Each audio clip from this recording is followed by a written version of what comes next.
Hey, Mr. Vicar. Do you ever get a little bit homesick for Edgewater? For that ocean stink? No, I do not. You're supposed to say yes, and go on to explain why. I just want to have a conversation. Of course you do.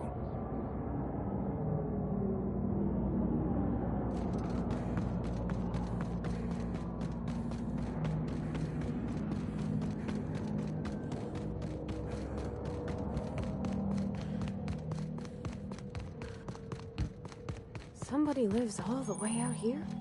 Surrounded by Aether? We're getting close to the Hermit.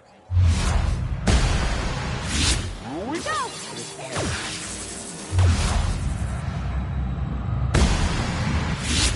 One's done for. Everyone all right?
My dad taught me some French, you know.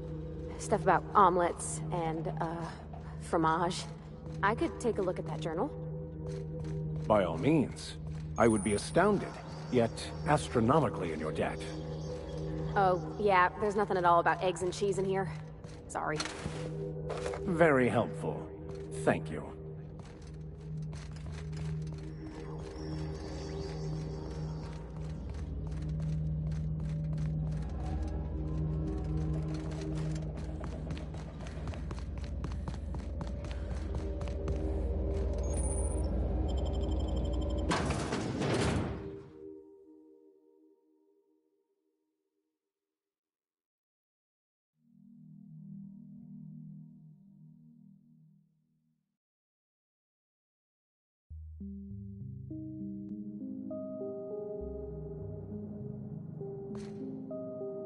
What have the solar winds deposited on my doorstep now? Just more dirt and debris? Or do you actually believe you are here seeking the truth? I must admit, I tire of the truth seekers. Mayhaps you're here to rob me? That would be so much more exciting. We've been told this was once yours. I believe the knowledge within here contains the answers I seek. Answers that will free men's minds from toil. I can translate it, but it won't do you any good. I can see you are a man in a hurry, and the insights in that book would take you years of study to fully comprehend. I've spent my life in contemplation. I believe my mind is prepared to receive the truth.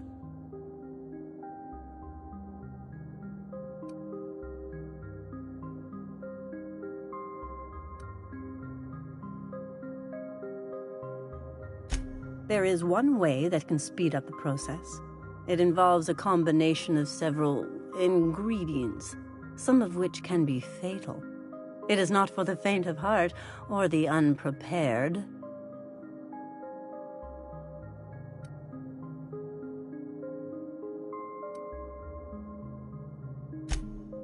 A crass way to put it, but yes, chemicals that can expand or destroy the participant's consciousness.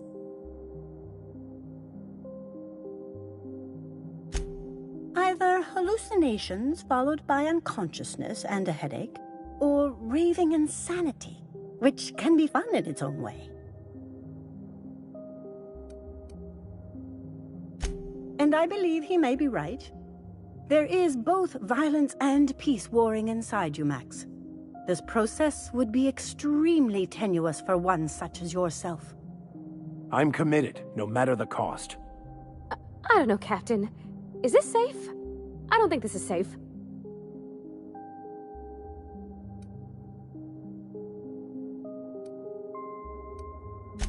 I don't want to leave you all on your lonesome. I'll just... Oh, fine, I'll do it.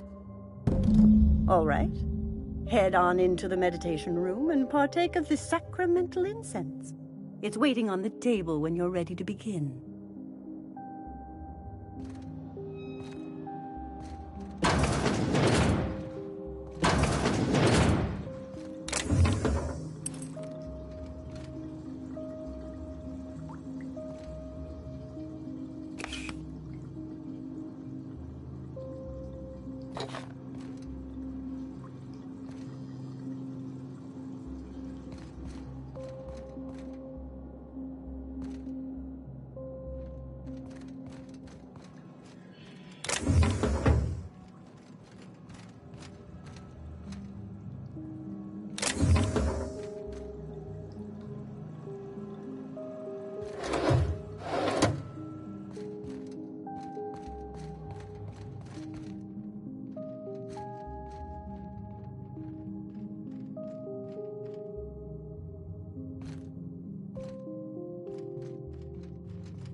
Maximilian, why are you still doing this? You've been fighting against the world since before you left home. Haven't you figured out yet that the more you fight, the more pain you cause yourself? Mother, you're dead. You can't be here. I knew this was too good to be true. These are just cheap hallucinogens that have...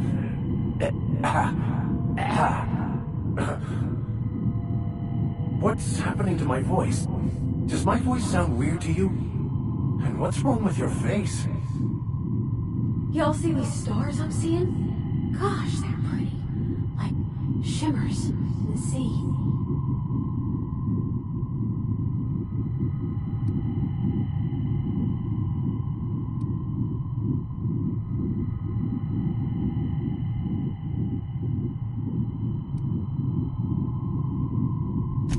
We are obviously the victims of a tasteless joke being perpetuated... perpetrated? I mean, we're being made fools of, aren't we? When I get out of here, I'm going to show that hermit what you get for messing with me. Maximilian, always ready to give up, to lash out, always searching for answers, but always in the wrong place, never looking inside himself. I hope you'll pardon my interruption, but I think it's because he's unhappy with himself.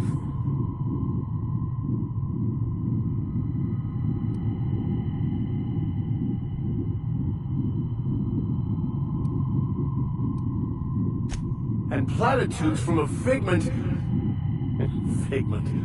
of my imagination, no less. Who said I wasn't a figment of your mind? But you know the truth. You don't need someone else to tell you. You've always known it.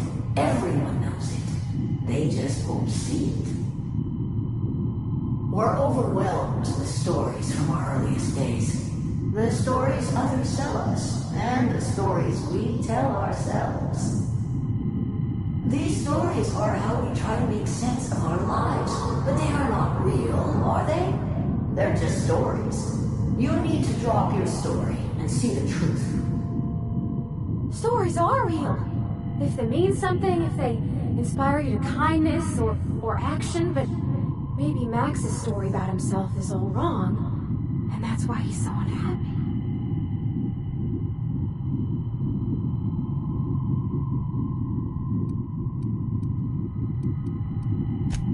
What the fuck are you talking about?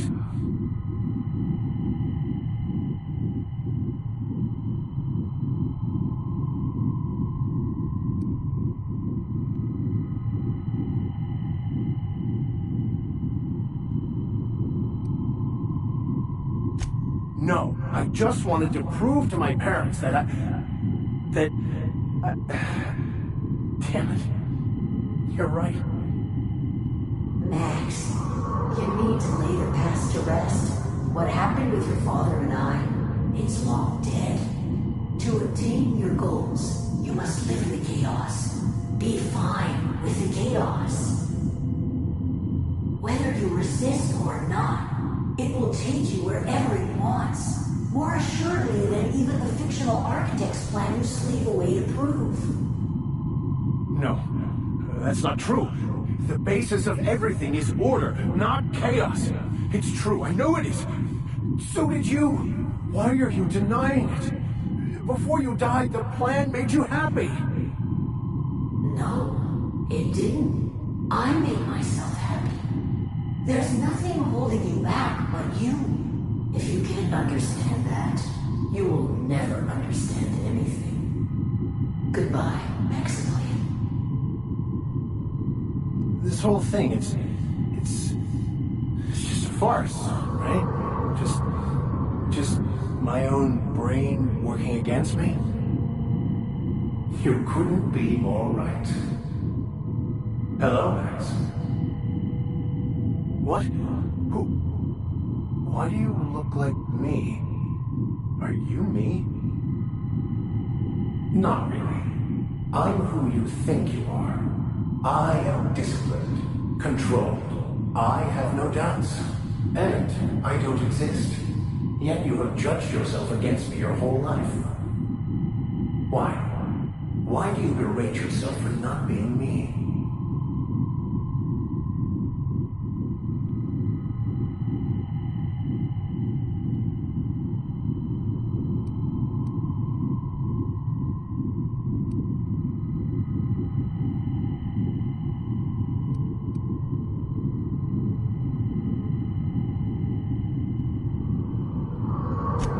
What are you talking about?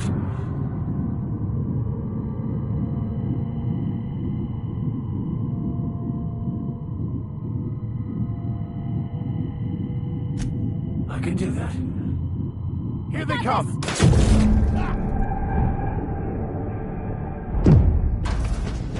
I see you're back with us. Feared we lost you there.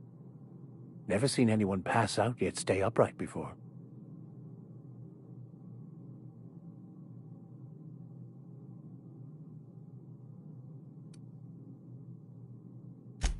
Ruined? You seem to be having quite the time. Though I must admit I was a bit concerned when you stripped naked and tried to eat your clothes. I was joking. You passed out fairly early in the process. Well before I realized what an ignorant fool I've been. Everything is perfect.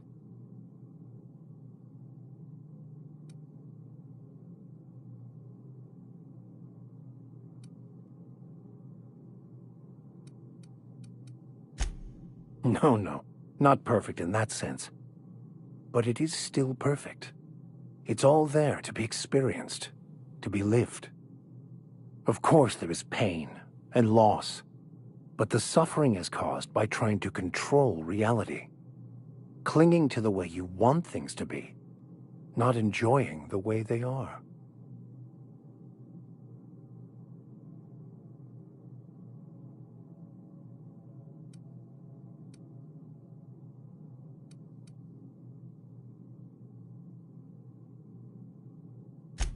I am content. I've finally found what I was looking for, even though I was looking for the wrong thing.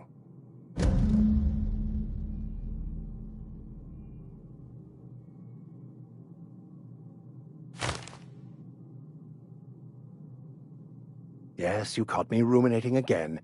Guilty as charged. What's occupying your thoughts?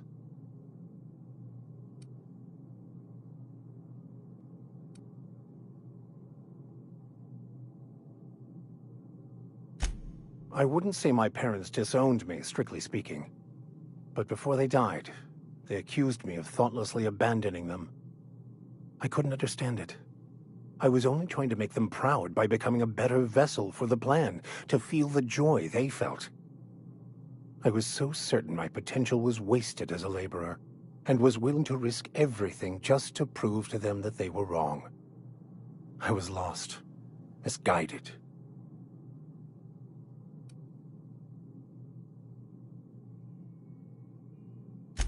I used to believe their religion to be false, in contradiction to what I knew to be true.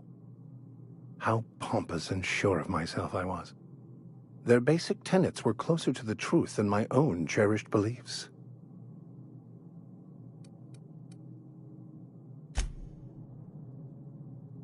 Something you need?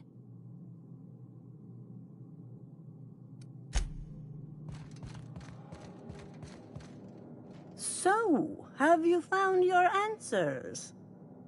Not so much found as finally listened. Yes, it is quite the convoluted maze we build for ourselves.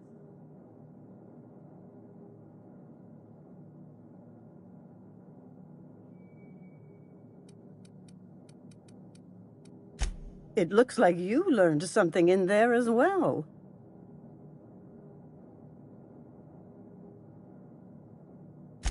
Of course you were.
Salutations. This unit's primary function is excavator. Owner, Hephaestus Mining Corporation.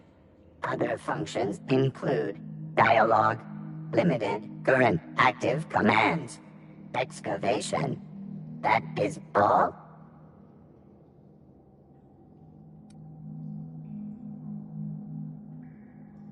This unit is removing rock matter in search of minerals, metals, and other forms of matter designated valuable.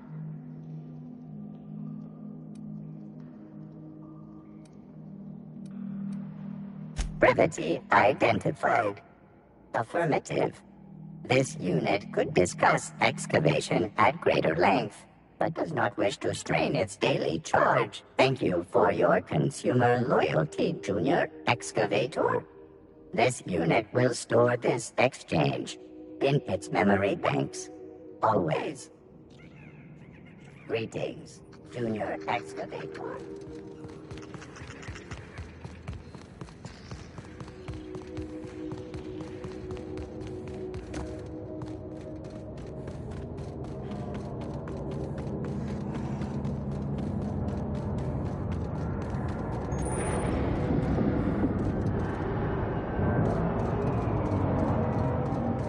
How we ain't dead. Without the pylons, all the O2 this thing's cracking from the ice would just drift off.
We've arrived at the Groundbreaker.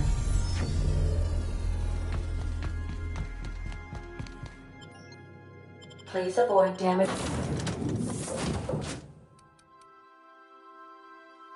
Yourself or others while you're out.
Rizzo's Lemon Flat.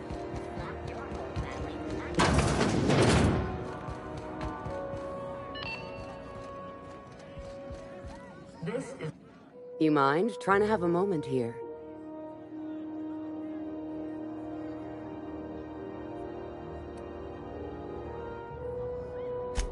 Yeah, I was called that once upon a day.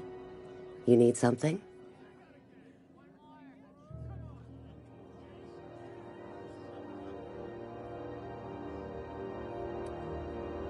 Well, excuse you.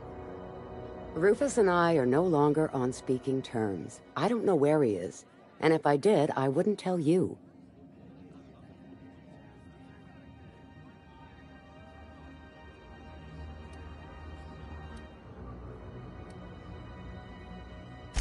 You're telling me you're on a first-name basis with Ms. Tennyson?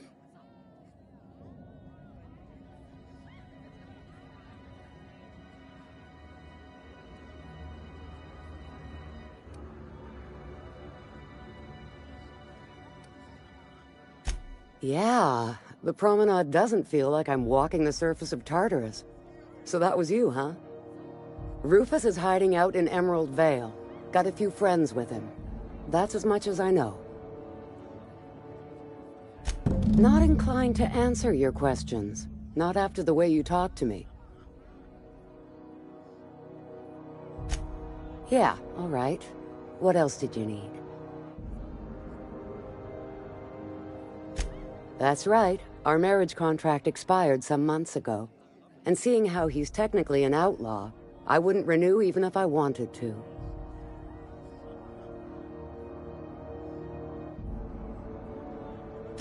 Precious little. He and Rufus worked together on the Groundbreaker some years back before he vanished.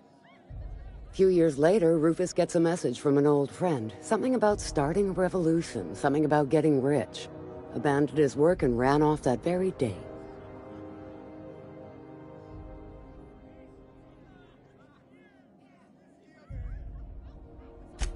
He must have been recruiting, gathering up his band of revolutionaries. Word of advice, kid? Anybody carrying on about a revolution just wants to sell you something. I don't know Harlow, never so much as bandied a word with the fellow. You're better off having this discussion with Rufus. Only that Rufus is in a bad way. He came to see me a little ways back. Said he had to go into hiding. Never asked why. He was here to collect his personals, complain about Harlow to me, and say goodbye. In that order. No, and he was particular about that. Said I was better off not getting entangled in his mess. Little late for that, says I. Appreciate it. No offense meant, just been a long day is all.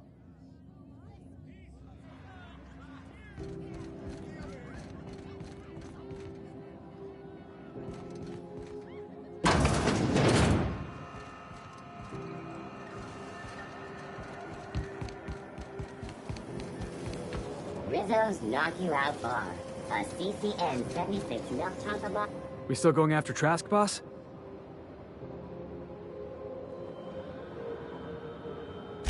I know. Clyde comes off rougher than Mantisaur hide. He's a good guy, though. Just gotta get to know him.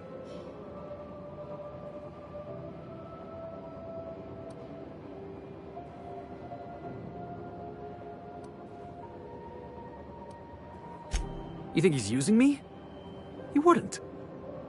Would he?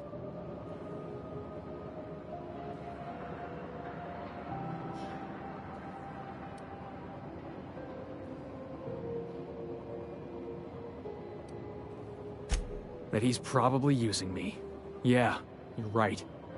I guess he thinks I'm still just some wide-eyed tenderfoot looking for a scrap. Maybe we should go have a word with Trask. Get to the bottom of all this.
We are now in orbit above Edgewater, Captain. Take someone to watch your back. Please.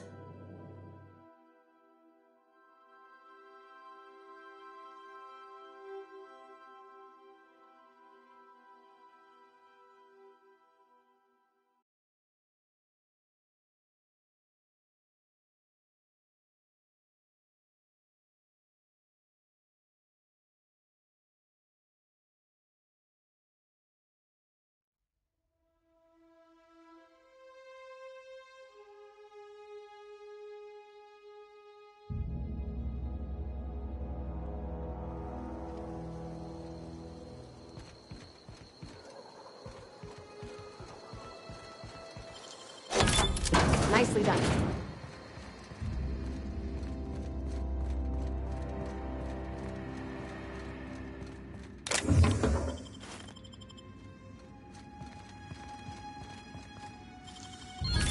You're fast.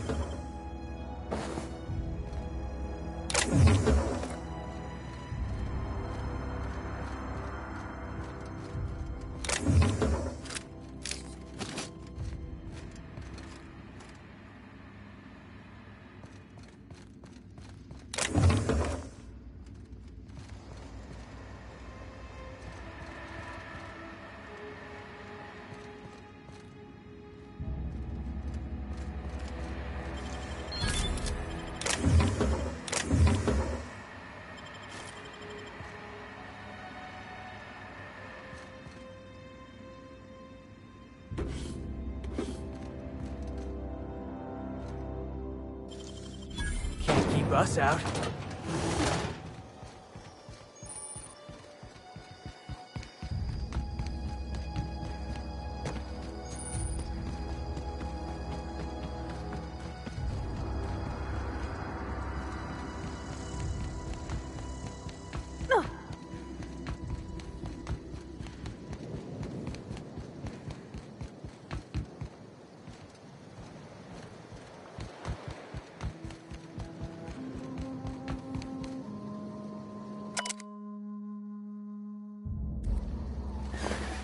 Let's make this quick!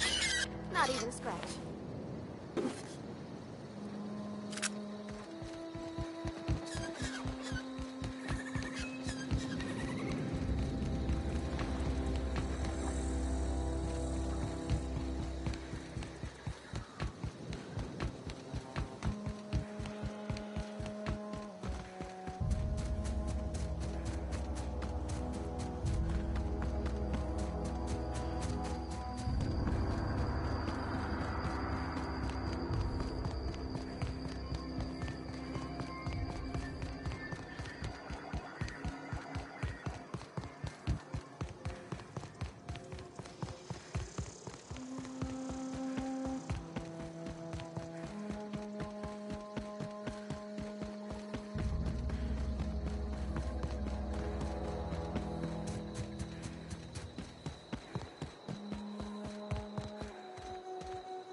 I don't know who you are or why you're prowling around here, but I'm willing to make a guess.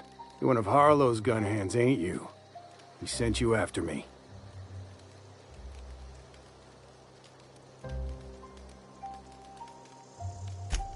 Former wife. And if you so much as hurt a hair on Rosanna's head, I will put you in the ground.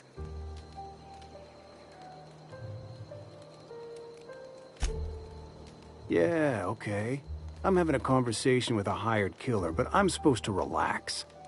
Thing is, you and I are at an impasse. Harlow wants me dead, and I've got no intention of dying.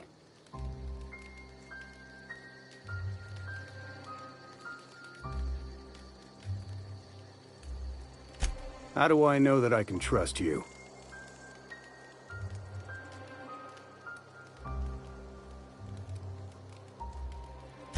Yeah, guess that's a fair point. Listen, I don't know what lies Harlow's dripped down your ear, but you'd be a fool to trust him. I never betrayed Harlow. Harlow betrayed all of us. The board's got him in their pocket, been paying him off for years. All that palaver about revolutions? It's a lie. You can't be serious. I've known the guy for years. Yeah, that's about how I reacted when I found out. That's the whole truth. Harlow's just another board asset. A two-bit mercenary wearing a dissident's clothes.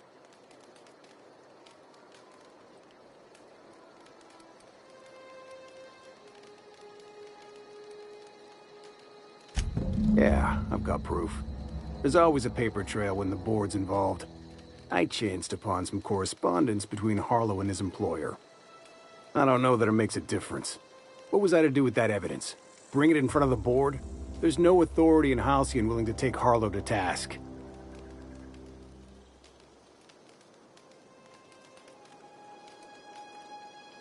Huh. You ain't like other board agents I heard about. You got a functioning spine. You want to confront Harlow yourself? Be my guest. I hid my papers before Harlow chased me out.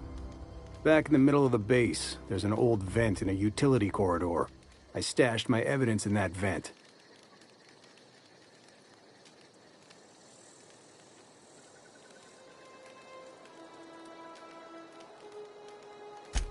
Board-sanctioned piracy. Harlow went after the ships the board wanted destroyed, capturing anybody the board wanted captured. If we captured you, we'd ransom you. Harlow liked to do the job himself. Gather up the captives on his own ship, vanish for a couple of days. Only that's not what happened. Harlow's been selling his captives off to the board. I don't know where they ended up. Re-education, Tartarus, maybe worse. Because he's for sale, anything the board can buy, the board will buy, and that includes loyalty. Harlow was a charismatic bastard, and he was ruthless. With Harlow in their pocket, the board had an informant, a pirate, a smuggler, and a gang leader all rolled up into one odious excuse for a human being. Sounds like a deal to me. Take it you've made up your mind.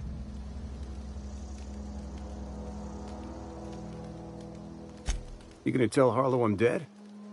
May as well. I'm never going back to that life again.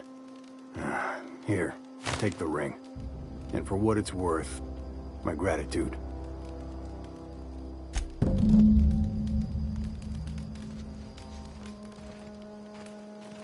Clyde Harlow, agent of the board. Yeah, that sounds even more insane out loud than it did in my head. I'm not sure what to think right now. You told me to be suspicious, but I never imagined Clyde would stoop to informing for the establishment. Then again, Trask knew he was a dead man. Could have been trying to shift the blame.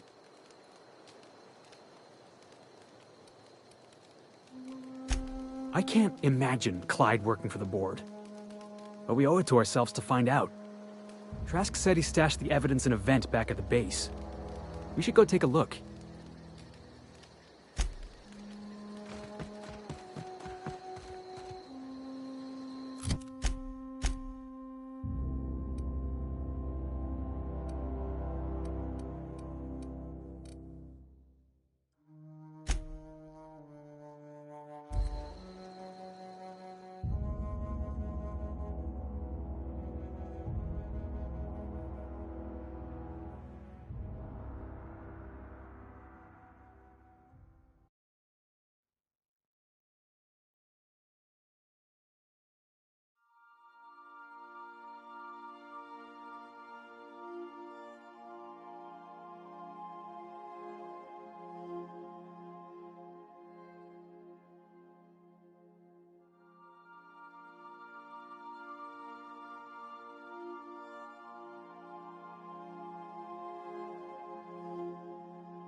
I'd wager this is the outpost. Rebecca! Anders! Come on out! Let's end this quick!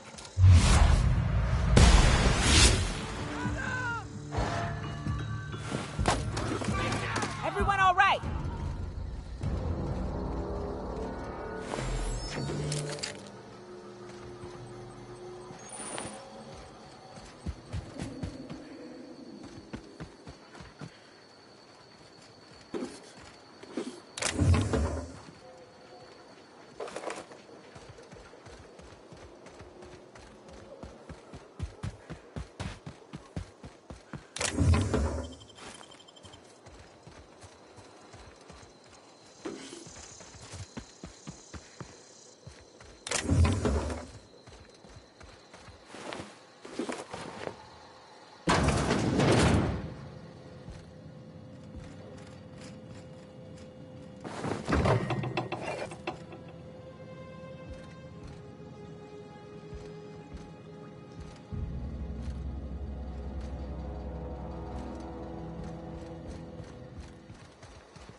Hey, take a gander. The door's busted. Huh. Rebecca taught me this once. You can jerry-rig these old locks so as they don't open anymore. But we've only ever done that if we're in a real bind. Here, I'll fix it. Oh no. Oh no. What did you do? Oh, Nyoka. I'm so sorry.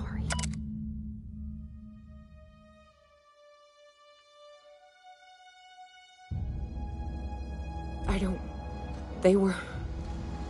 That bitch! They were all set to abandon us! What would Clara say, huh? Every day she'd ask if we heard from you. And she'd have forgiven you!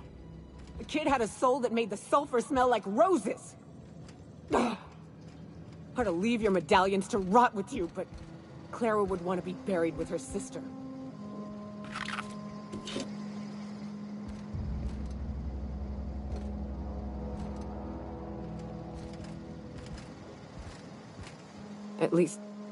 At least I know. Ought to have learned by now that getting one's hopes up tends to open them to being dashed across the stars. I hate to say this, but Clara died thinking her sister was still fighting to get back home. I'm glad. If she were still alive now, it'd break her to know the truth.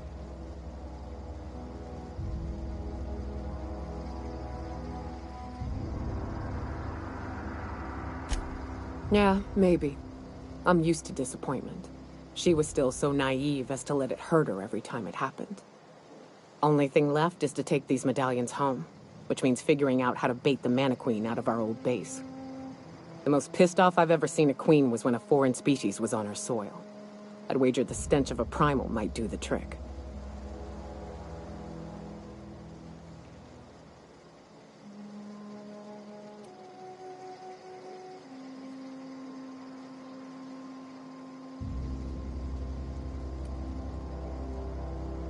No, we need a plan.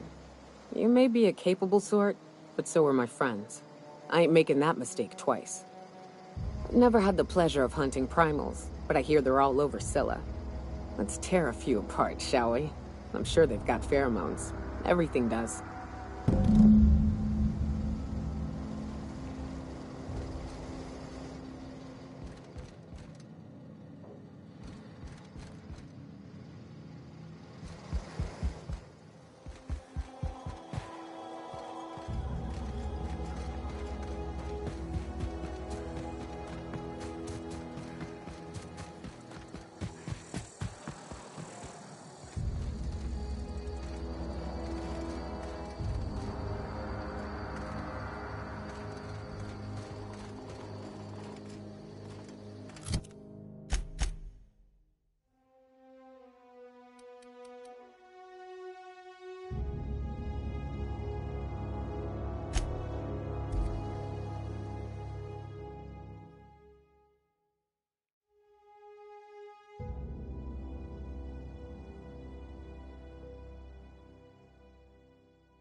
I'm not allowed in here.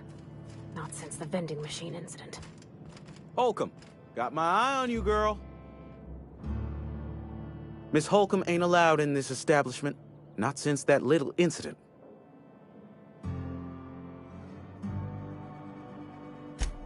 Ask her if you care. I'm running a business here. I won't touch anything while we're in here, Mr. Moreau. I promise.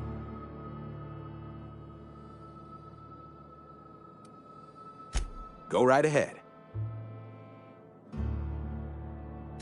What, you mean Edgewater? That's a peculiar question. This a test? Am I being tested right now? It's, fine and dandy. Couldn't be happier. Wouldn't want to spend my life working anywhere else. Prettiest little town on Terra 2.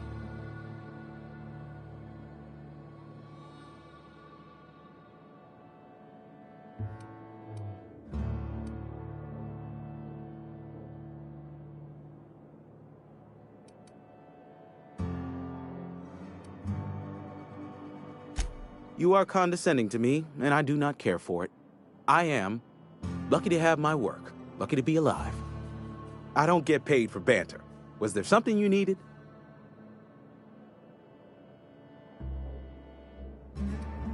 Go right ahead.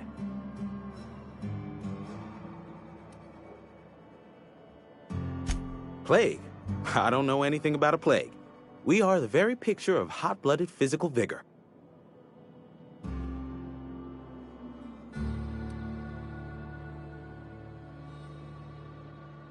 You have got the wrong idea about me. I've got nothing that needs hiding.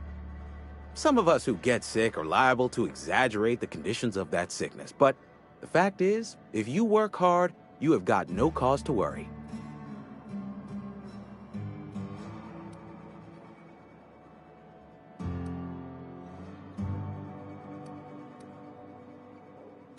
Survival of the fittest. It ain't just a law of nature, it's company policy. Medical treatment is commensurate with our value to society. Spacer's Choice will dispense medicine for the indispensable worker. Natural selection at work. Then the hand of medical science will not grace you with its touch, and you must recover on the virtue of your own grit. Listen, you mind if we talk about something else? Rambling about company policy gets me feeling all lightheaded. Music to my ears.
Where are we headed?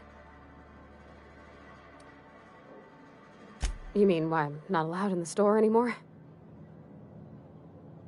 There was a kind of a thing with a vending machine when I was 12.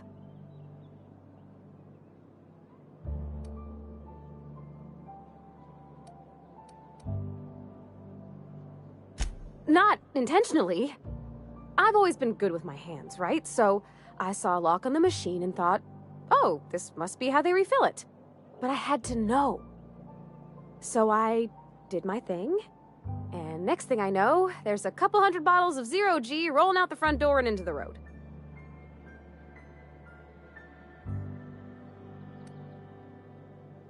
It's not funny. Right about then, a bunch of loaders came rolling in the gate, fresh off the Saltuna ships. And Mr. Thompson was up on the porch making a speech about how everyone would have to volunteer a third shift to get it all canned. Anyhow, you ever seen an auto loader run over a bottle of Zero G?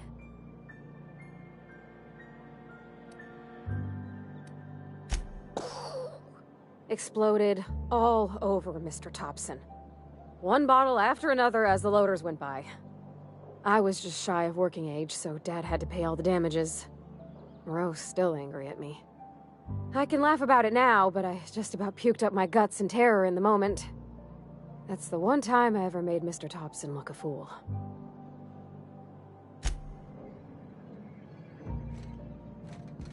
I hate you, vending machine.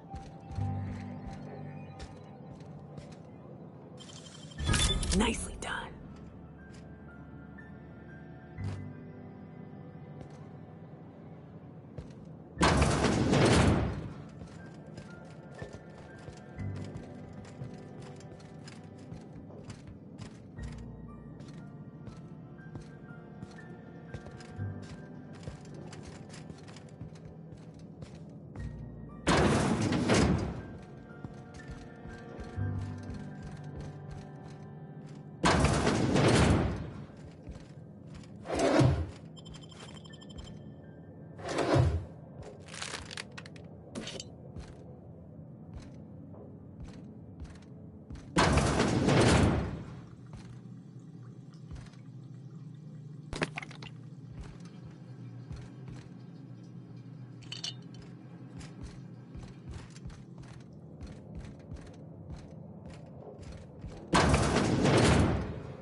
It's not the best choice.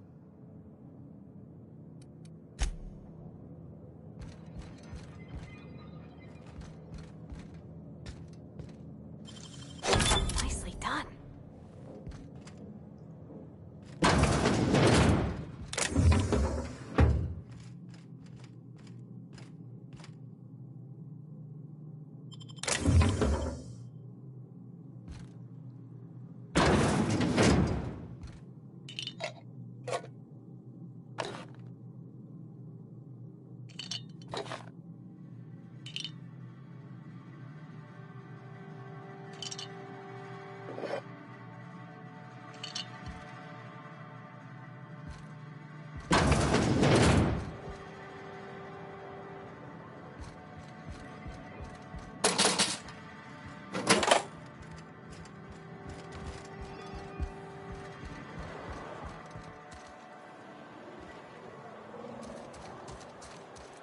Cannery's been running at full capacity all day.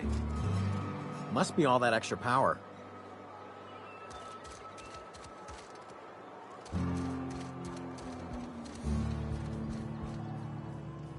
What can I do for you?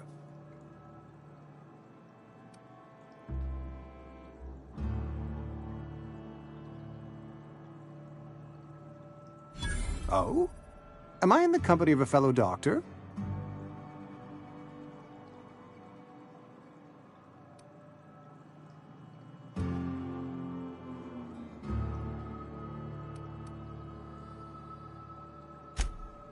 I am a Spacer's Choice certified surgeon, and if you must know, I can stitch a severed thumb with a 58% chance of avoiding gangrene.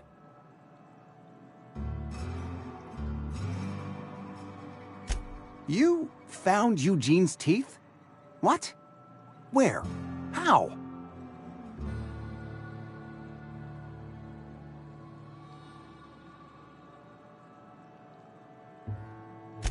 McDevitt? The old flavor specialist? That is just grotesque. I suppose I should be grateful. You've saved me some trouble and no small amount of embarrassment. Eugene was not a suicide. He put a bullet in his brain, yes, but that's largely a technicality.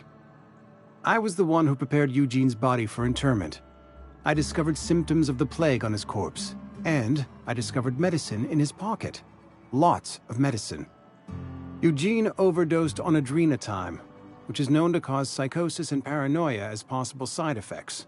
The paranoia drove him to take his own life.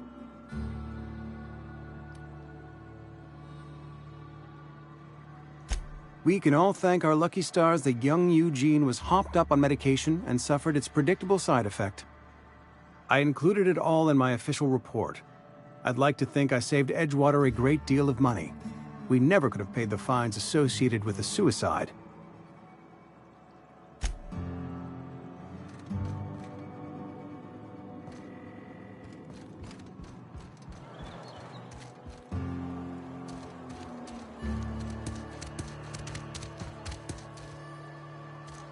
Almost lost a finger. So the ship talks?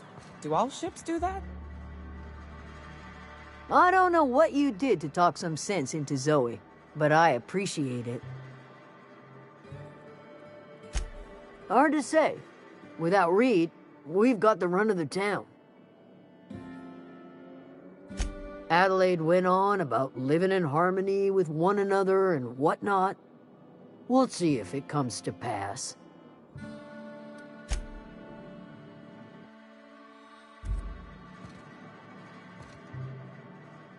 I've got nothing on my bounty board. That's a good feeling.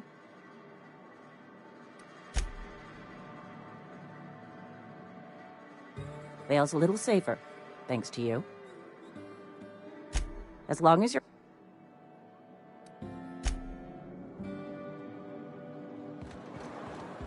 Been eating nothing but salt tuna for a year. Nothing I can do about that.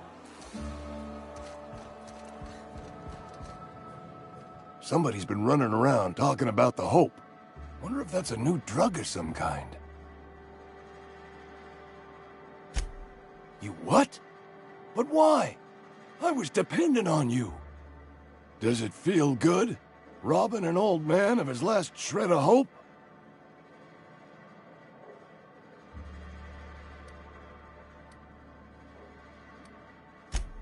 You really are a piece of work. I hope somebody with plague spits in your drink. So, you just here to watch me die, or what?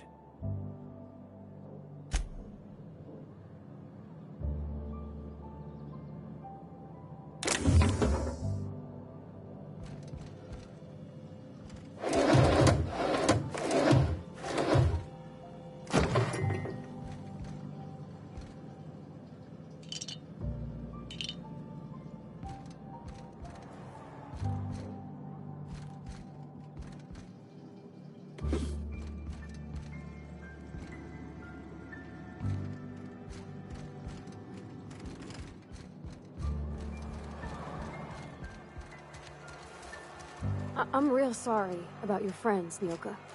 Ain't no one deserves to go like that. Certainly not folks just trying to get by. Thanks for saying that. You know, after seeing so many people get chomped, trip into sulfur pools, shot by marauders, I always figured we'd die young.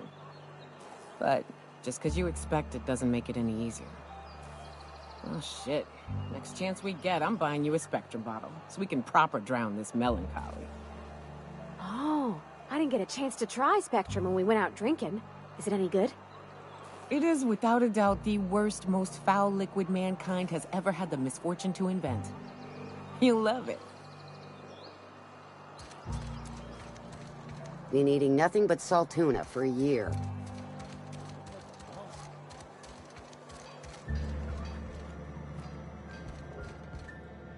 Thanks again for helping me out.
Time changes all things. Even Reed's stranglehold over Edgewater must inevitably yield to the attrition of time.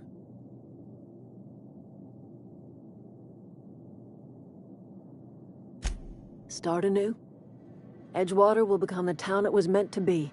A place where we live in harmony with the world. Where none of us writhe under the whips of corporate masters. A place where all are welcome. Except for Reed's supporters, of course.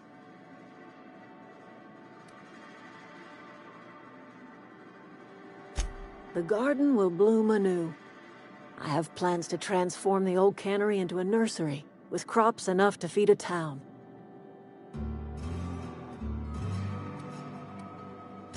But of course, and now we have a whole cemetery to ourselves.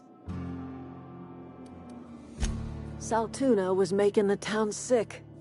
From now on, if anybody's hungry, they may feast from the bounty of the soil.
Destination reached. Scylla.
Here.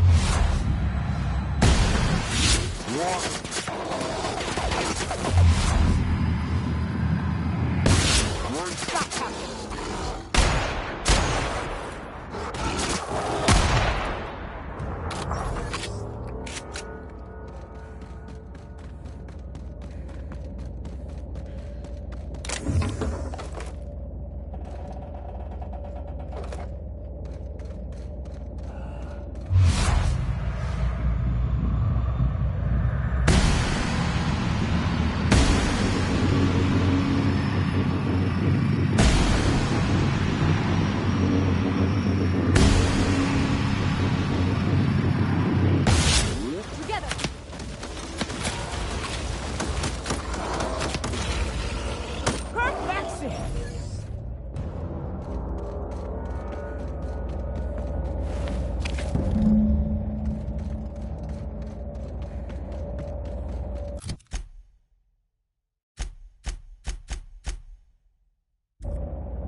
That queen ain't gonna go down easy. I can't wait. What's up?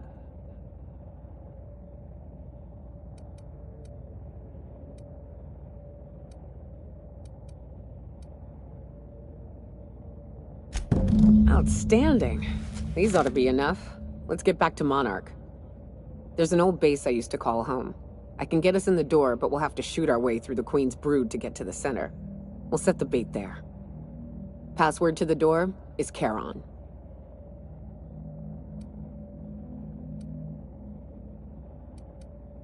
Hayes' idea. Clara, Hayes, Anders, Rebecca, Opal, Nyoka. Charon. He said it was some old myth, something about death and all the things we killed. Rest of us just thought it sounded cool, so here we are.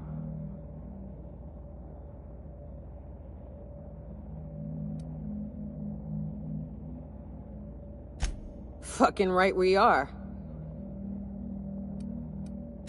It's an old cave system we tried to turn into an encampment. You'll see when we get there.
We need to have a word with Clyde.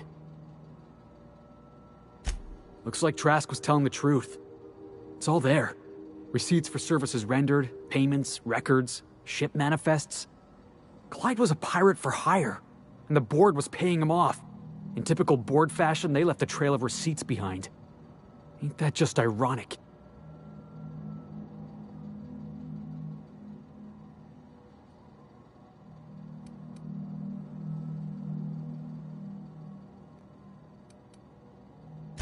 Yeah, you and me both. Clyde owes us some answers. Something about this don't add up. And I mean to find out why.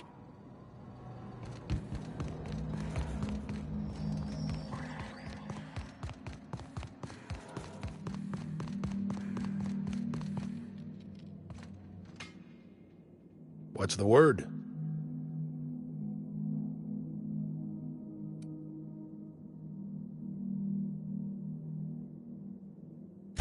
Not surprised.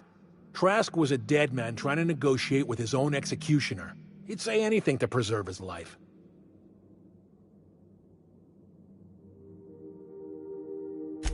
That's a damning accusation. Am I right to presume you have some evidence on hand?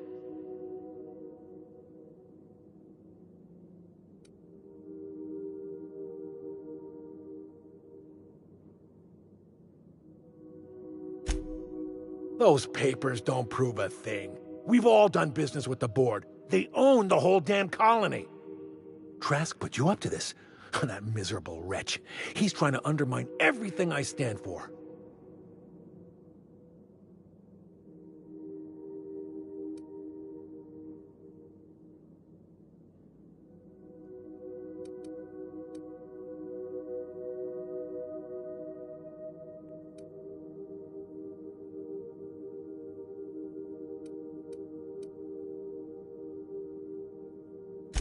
Listen to me, Felix. Don't go jumping to conclusions. This isn't what it looks like. Yeah, because it looks like you've been taking money from the board. It looks like you sold out, Clyde. Oh, come on, Felix. We've all taken money from the board. They run this colony. I can't pay my soldiers in ideological purity. If I have to take the board's money to buy my guns, outfit my troops, and prepare my revolution, then I'll do it.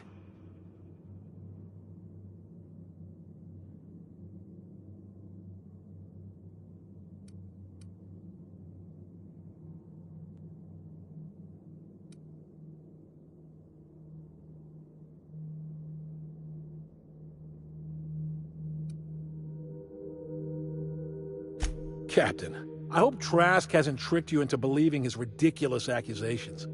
If you're willing to overlook this unpleasantness, I'm willing to take Felix into my crew. I don't know about this, boss. You've been real good to me. I'm not too keen on jumping ship.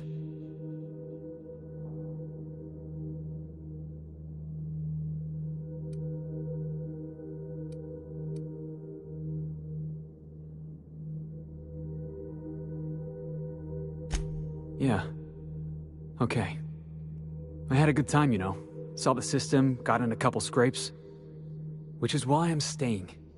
You were good to me, Clyde, once upon a day. But you disappeared on me, and I've moved on. Are you sure about this, Felix? I'm not giving you a second chance. Turn me down now, and you're not getting back in my crew. You can keep your crew. I've got a family. Then I suppose there's nothing more left to be said. Goodbye, Captain. I doubt we'll cross orbits again. Take good care of Felix, Captain.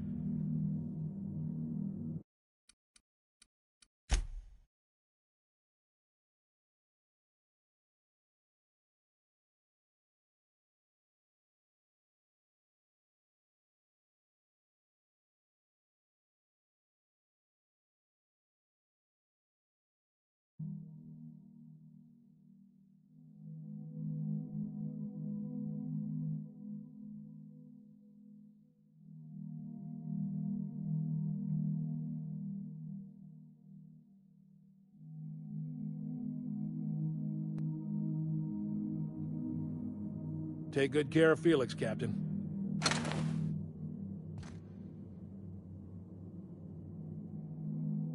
Boss, when we get back to the ship, I'd like a word with you.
We need to talk. Listen, boss. I owe you an apology. I got stupid. Clyde wanted me on his crew, and I jumped at the shot. You took a chance with me back on the Groundbreaker. I should have shown you a little more loyalty.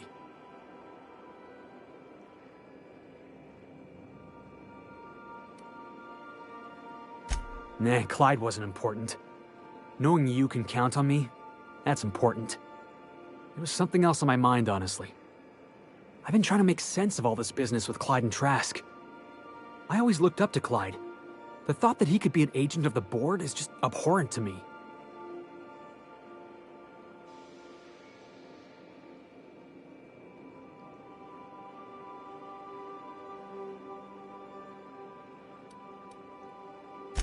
I just hope I never turn out like that. Selling my soul for a fistful of bits.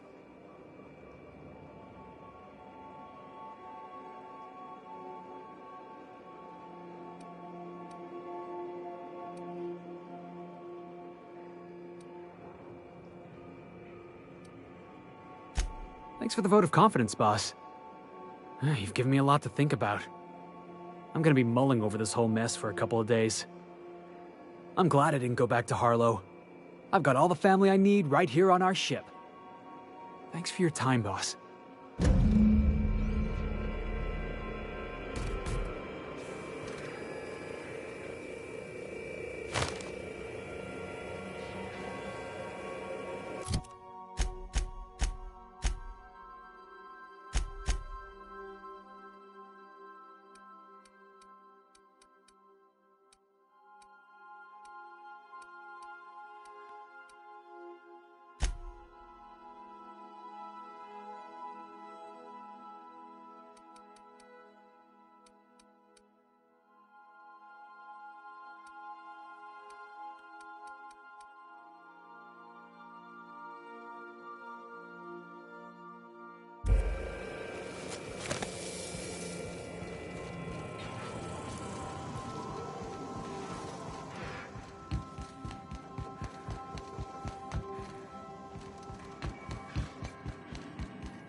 We are now in orbit above Byzantium, Captain.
so. Harlow was rottener than weak old Borst.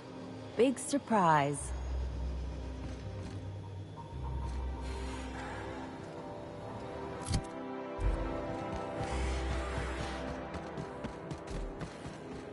Are you still tinkering with that?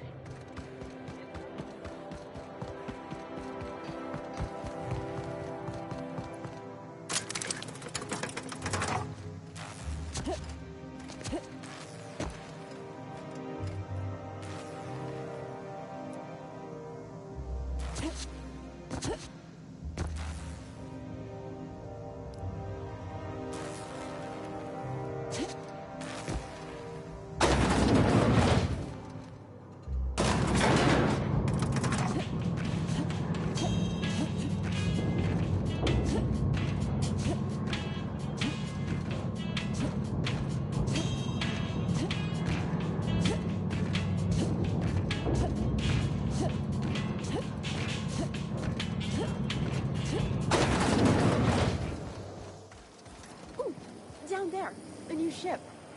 Doesn't look like any of the corporate flavors. Anti-cryospatial mass skin cream. Leaves you feeling fresh and tingling. Do not I guess we're going to Fallbrook. hours after application. What did I tell you? Harlow's down with the man shtick was just an act. No one who yammers that much means half of it.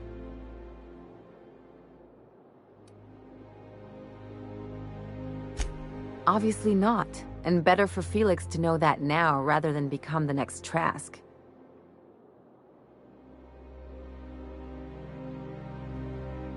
Don't get all mushy on me now. Come on, what did we just learn?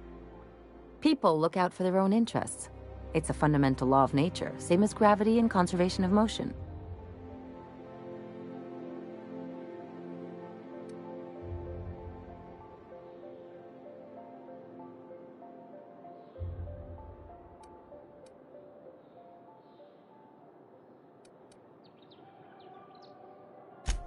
Sure I can. In fact, I bet you I live a lot longer.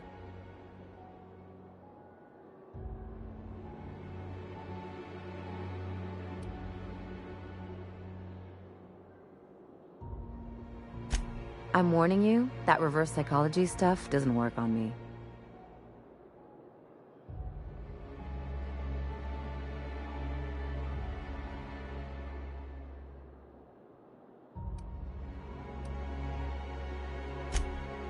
Sure do. And unlike you, Captain, the rest of us don't get a big fancy room with wall-to-wall windows. But let's forget about that, please. Anyway, you really want to tell me you're helping the scientist because you think he'll save the colony?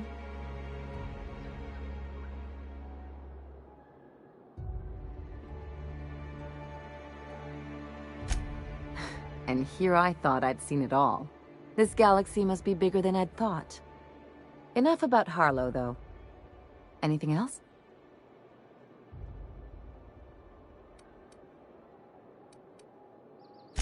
I'm a surgeon by training and a pirate by inclination.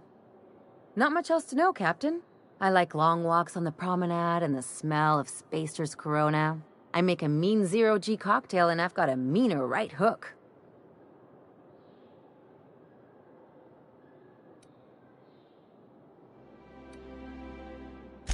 It's a mix of whatever you've got on hand. Usually zero-G brew with some Spectrum vodka if you're lucky, purple berry shake if you're not.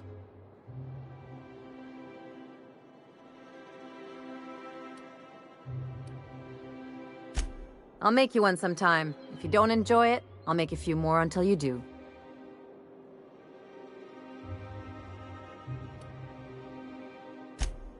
Sure do. Some of it was even legal.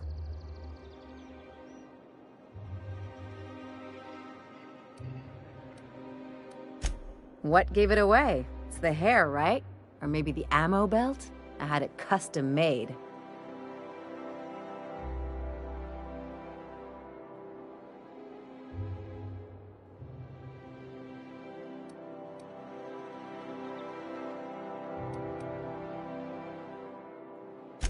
Gotta advertise your business somehow. I've done all types of work with all kinds of crews. If there's one thing you ought to know about me, it's that I won't tell you your business. Your ship, your way.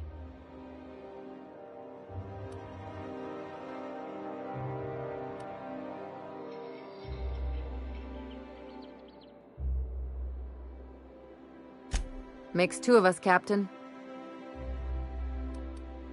No complaints here.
We're now in orbit above Fallbrook, Captain.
This looks like a place.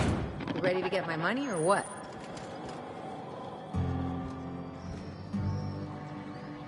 Welcome to the offices of the Greater Halcyon Insurance Group, Halcyon's premier provider of life and disaster-related insurance. I'm obligated to inform you that our coverage does not extend to incidents deemed to result from negligence, criminal activity, or dullness of mind. Some people, but no one in this office, I assure you, might call it stupidity. It's like they say, there's no cure for that.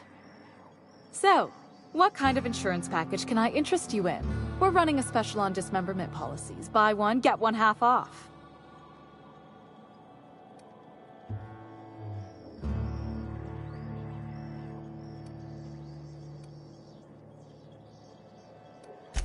We're not on Monarch. For all practical and tax-related purposes, this office is an official enclave of Byzantium. Legally speaking, corporations are not allowed to operate on Monarch, but financially speaking, there are certain costs to running a business from within Byzantium's walls. So while our official address is in the city, and while our office here is technically an extension of that address, we found it more expedient to conduct our key operations here. So we can... what's the phrase? Pass savings to the consumer, of course. We prefer to think of it as chasing the savings. Turns out that not having to pay kickbacks, fines, and rent in the most expensive city in Halcyon improves our liquidity. Plus, Sublight keeps this place running remarkably well, and they sure drive business our direction.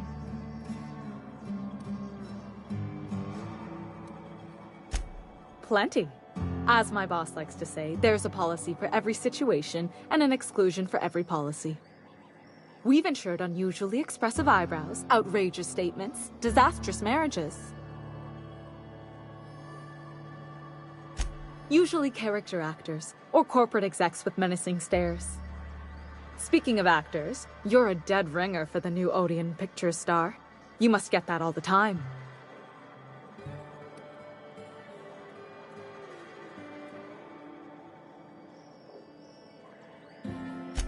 That policy is almost exclusively for our corporate clientele. In the unlikely event they make a claim about a product that turns out to be less than accurate, they need some kind of protection against the damage to their sales and reputation.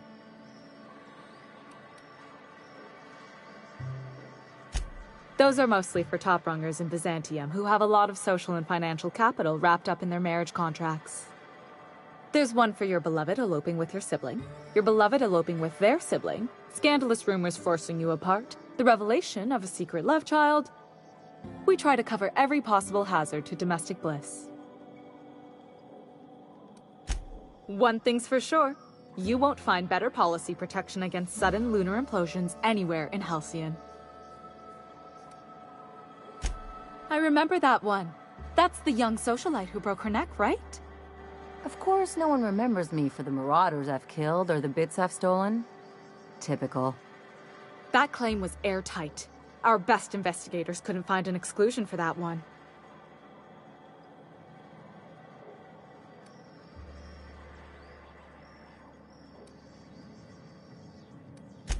Are you serious? Well, we interviewed the parents extensively. They had plenty of awkward childhood stories that illustrated their daughter's clumsiness and capriciousness. Hey, those are entirely made up. Furthermore, the claim spurred a whole line of fashion-related policies. It's become a very lucrative market. You can't, of course. Only Miss Fenhill can assign her beneficiaries. And she's dead.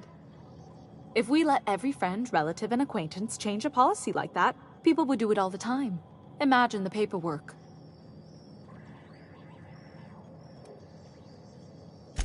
Of course she is. The paperwork says so. I like to think she's dead in spirit, but technically, legally, and regretfully, I'm still Marilyn Fenhill.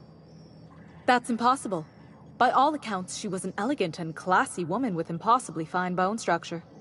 That couldn't possibly be you. That's gotta be the nicest thing anyone's said to me in a long while. Oh, you mean hypothetically?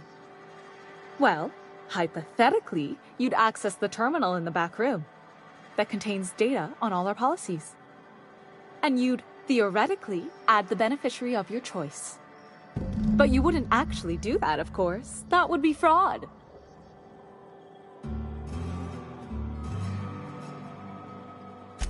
I think you have something in your eye. Perhaps I can interest you in our ocular abnormality coverage. That's for the best. What can I do for you?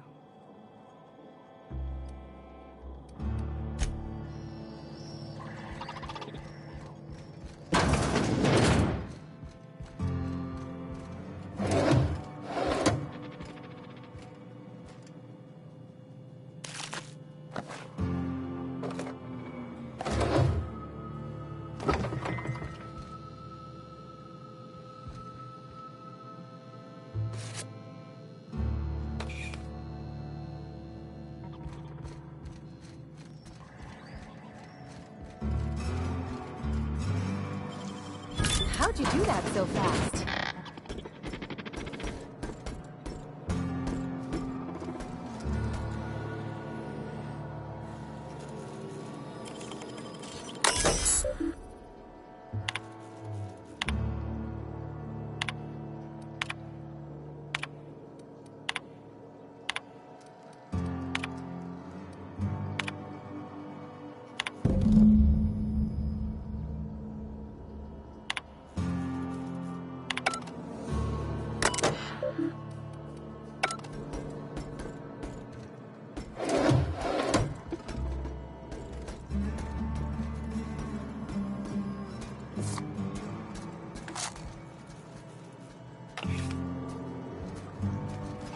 Can we talk?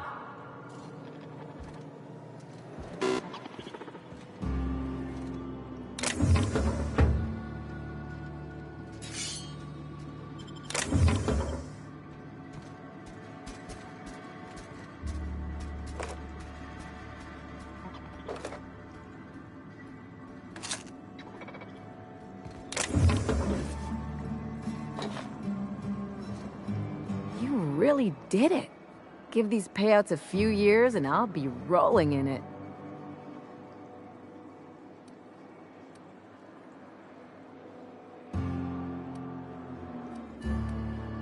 Hey, you did the real work.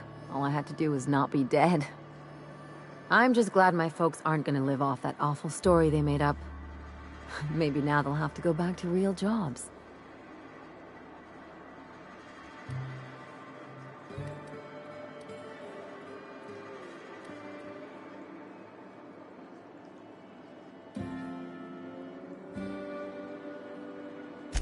Yeah. The funny thing about getting what you want is then you gotta figure out what to do with it. I've never been much of a planner. Makes my eyeballs itch.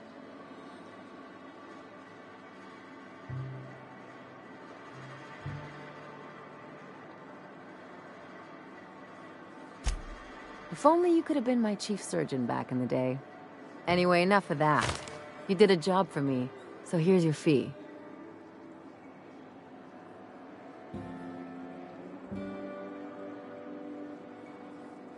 Don't make it weird.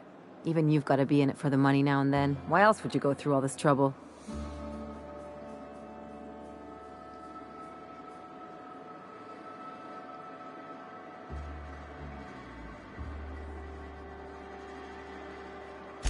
You sure? Because my kind of friends will pick your pocket clean while they're getting hammered with you.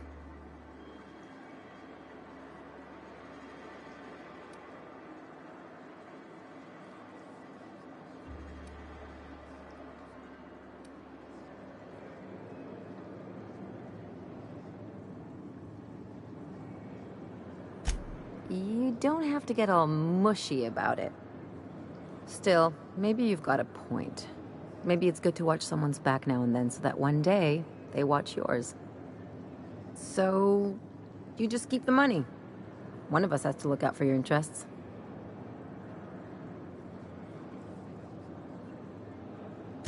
It's nothing personal. It's just the closest thing I've got to a code. Anyway, enough of the touchy-feelies, huh?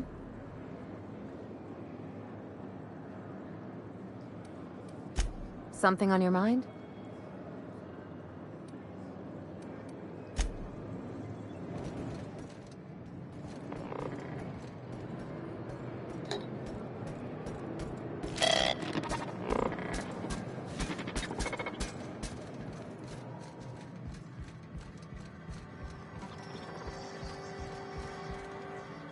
I see you're still in one piece. However, you never know when that could change. Consider our accidentally torn into tiny fragments. Note that all of your fragments must be recovered and must be smaller than a standard bit cartridge for the payouts to kick in.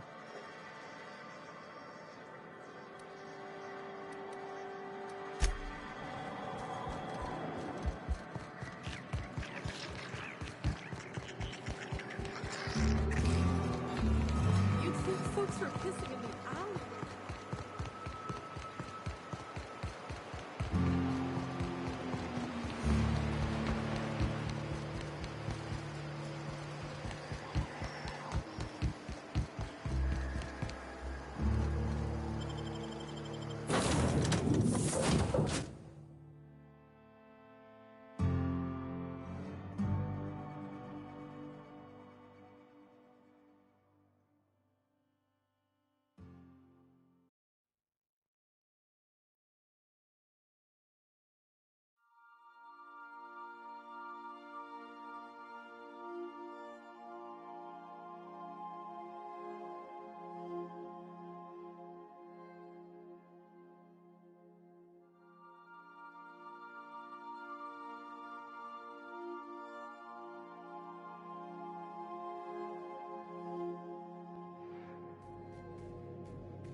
Whew. Here we go. I haven't set foot in here since... well...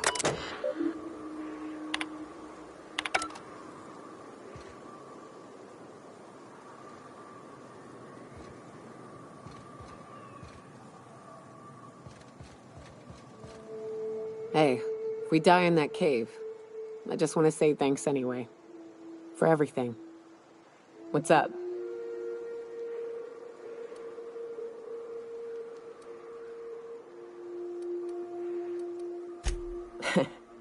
I took a job once to clear out a rap nest. Partnered up with a fellow out of Fallbrook who called himself Dirty Don. Bit on the shorter side. Had a penchant for cards. Thing is, he introduces himself and the man is immaculate. Clean. He had a flowery presence to him. A pleasantness that didn't invade your space. He was just there and you were glad for it.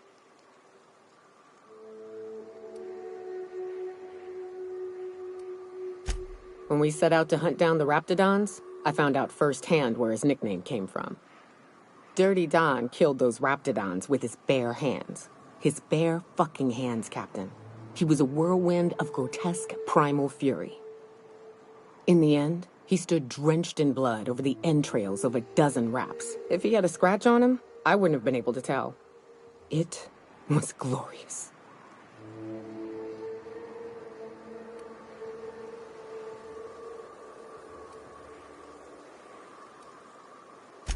Day came when he tried to take on a Mantiqueen. Got himself eaten one limb at a time. Wonder if he tasted like soap. Oh well, live and learn. No matter how tough you are, if you're gonna fight something bigger than you, bring a firearm.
Well, this is the spot. You know, I thought I'd be angry. I thought I'd storm in here in a rage and exterminate all these bugs and everything would be all right in the end. But I ain't. I'm mostly just empty. A little sad, maybe. The first night Hayes and I spent in here, we knew it was home. It's safe. It's got a nice chill to it. But mostly, it doesn't stink of sulfur.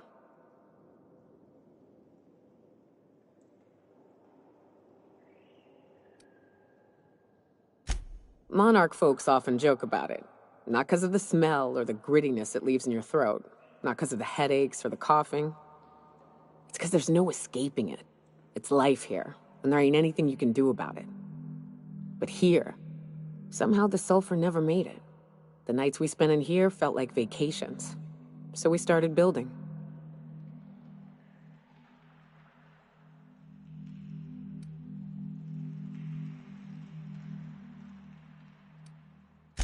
We hauled in steel, hired sublight folk to help. That's how we met Anders and Opal. They stuck around after our contract was up. Opal liked camping. Anders liked chasing her tail. 4 of us for a while, scraping together what bits we could to build our home. Then came Rebecca, a sawbones out of the Cascadia survivors, who took a kindness to Hayes. And Clara, her little sister. I'll admit I wasn't keen on taking her on at first, but for a teenager, she was surprisingly capable.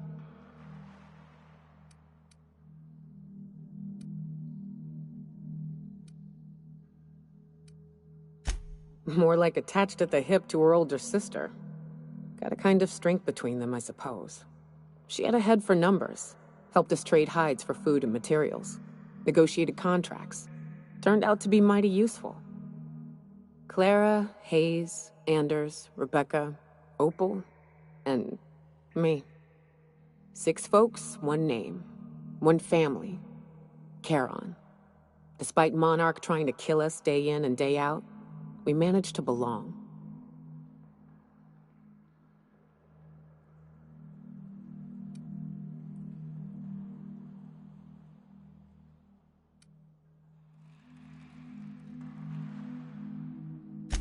Me too, Captain. But I'm starting to think that maybe I found another. Now let's get to shooting before I get all sentimental. Here they come!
Deft hands, Cap.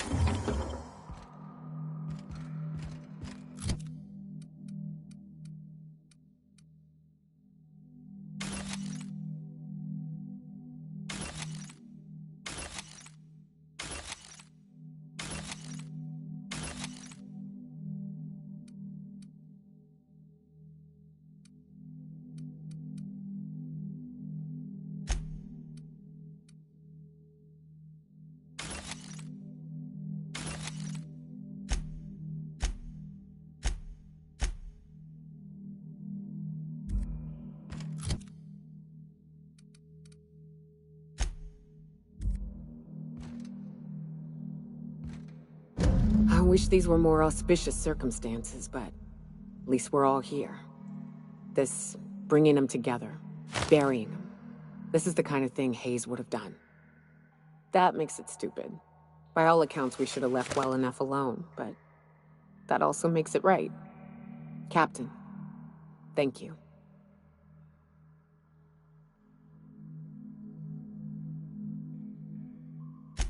You mind if we rest a spell before we head out? I'd like to bury Opal and Clara proper before I lay everyone's medallions to rest.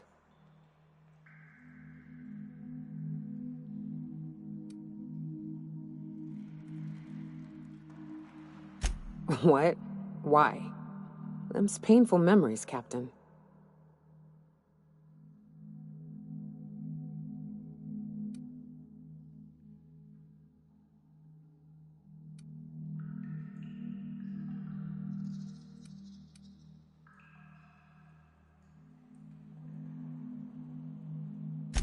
Huh. That ain't a bad point. All right, Captain. Thanks.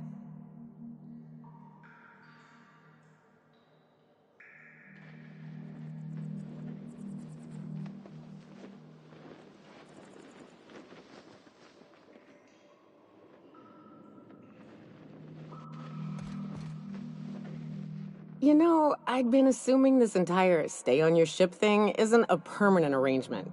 Part of my contract? That said, you ain't been eaten or shot to death yet. Says a lot about the stability of your future. And to be honest, I'm about sick of sleeping on bar stools. So how's about this? You keep letting me stay on that ship of yours, and I'll keep shooting at the things you point at.